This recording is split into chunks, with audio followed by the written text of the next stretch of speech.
Welcome to the video lecture for the subject Fashion Merchandising. Today we are going to see about Unit 5, which is of Export and Globalization, Part 1. An export in international trade is goods or services produced in one country that is sold into another country. The seller of such goods and services is called as an exporter.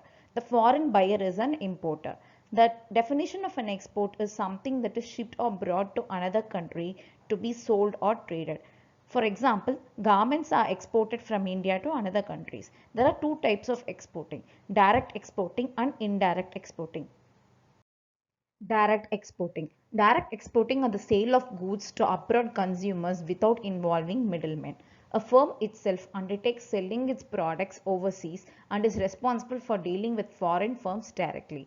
It may be done by the following modes: by establishing companies' own corporate export provision, by appointing foreign sales representative and agent, through foreign-based distributors and retailers or agents, through foreign-based state trading corporation, through overseas sales branches.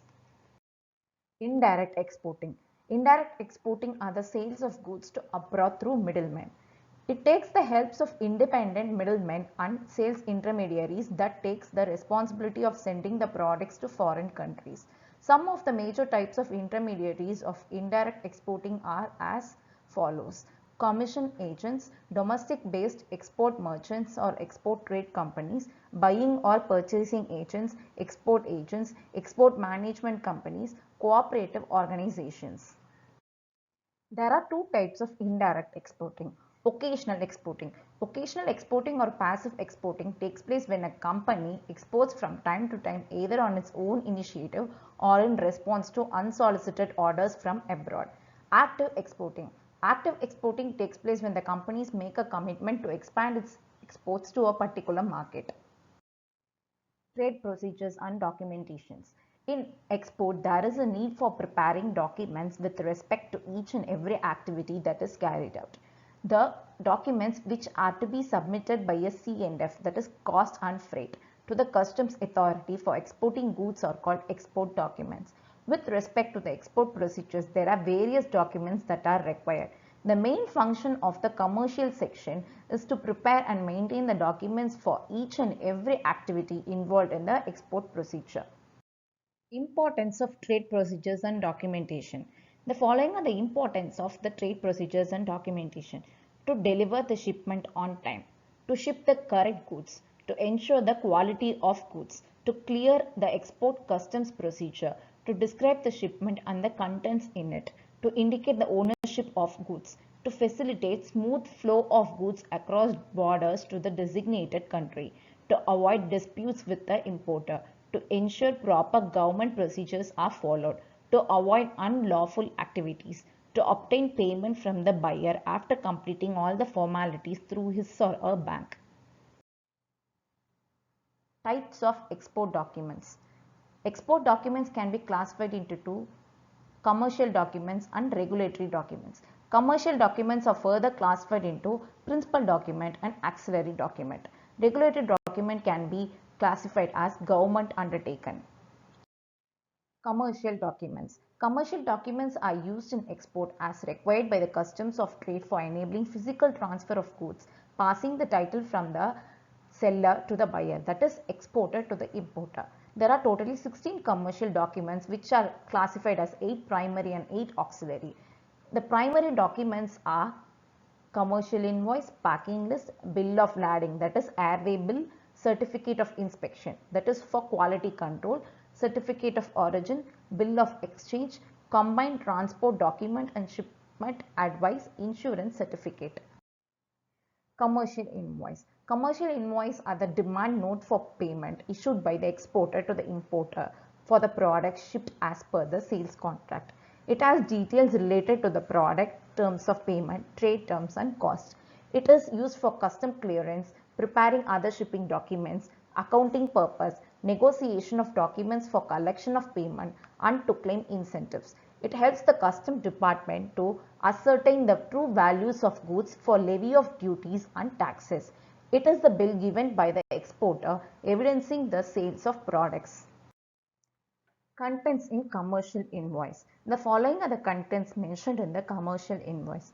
Exporter name and address, invoice number, letter of credit number, date of shipment, bill of lading or airway bill number, country of origin, currency, conditions of sale, consignee details, importer details if the buyer is not the consignee, transport mode, total number of packages, product details, quantity, weight, unit price, total value of each product, grand total or invoice value, name and signature, that is authorized personnel of the exporter, date of signing.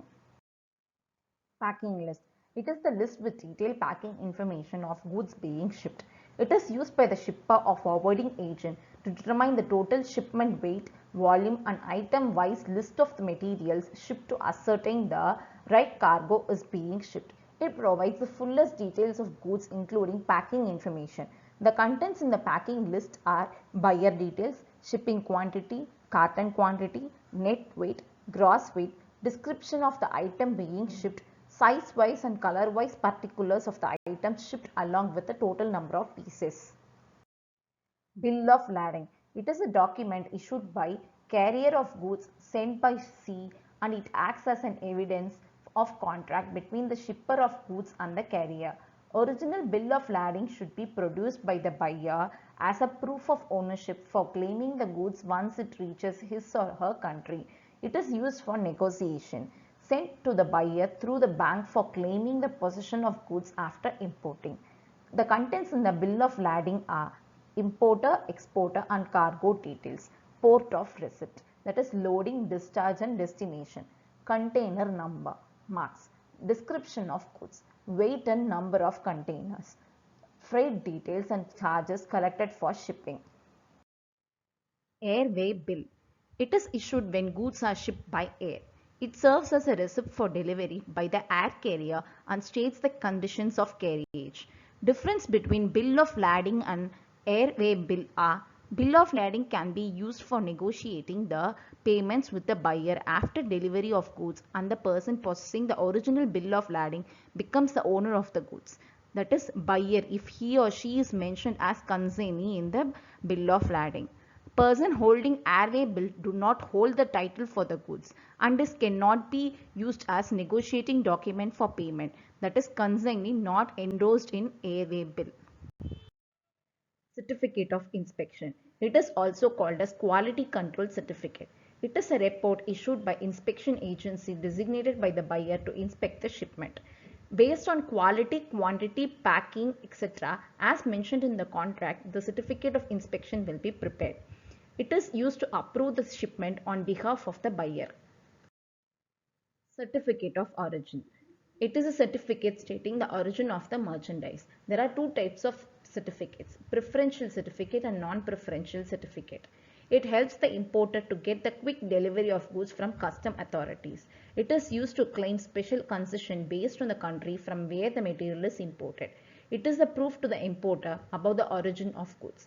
It is important when countries have a preferential rate tariffs. The contents in the certificate of origin are exporter details, producer details, buyer details, description of goods, producer, net cost, preference criterion, country of origin and authorized signature.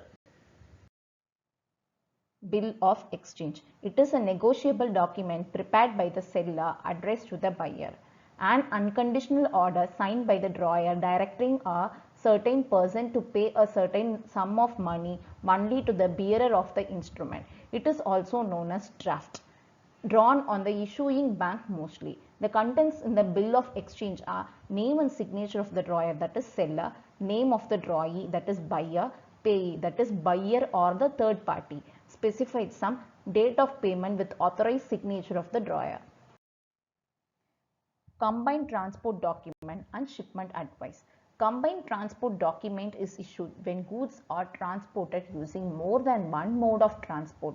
The issuer of the collection takes responsibility for the whole of the journey. Shipment advice. It is a letter or form sent by the exporter to a foreign buyer informing that the ordered goods are shipped and it is on its way to reach the buyer.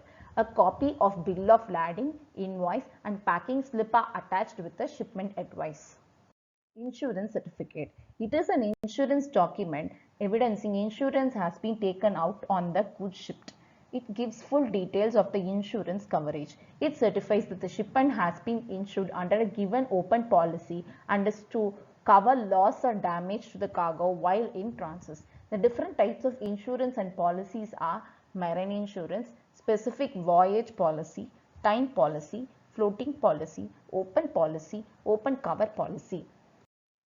Auxiliary documents. The various auxiliary documents used in export are performa invoice, intimation for inspection, shipping instruction, insurance declaration, shipping order, application for certificate of origin, mate's receipt, letter to bank for collection or negotiation of documents.